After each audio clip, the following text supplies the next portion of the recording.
This is where the guy is that does the appliance repair. So you have to turn in where the big Feriteria is.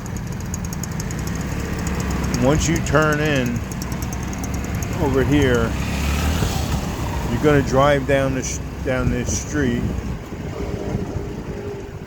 not run into a car.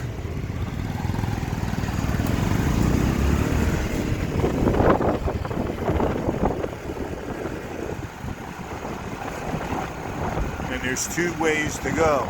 You can go right or you could go left.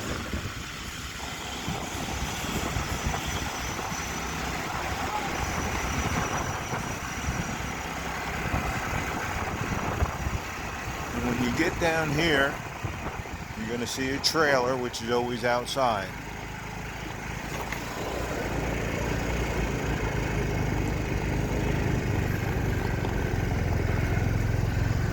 And in that building, right there, is the appliance repair place. And he shows up, and they do a good job.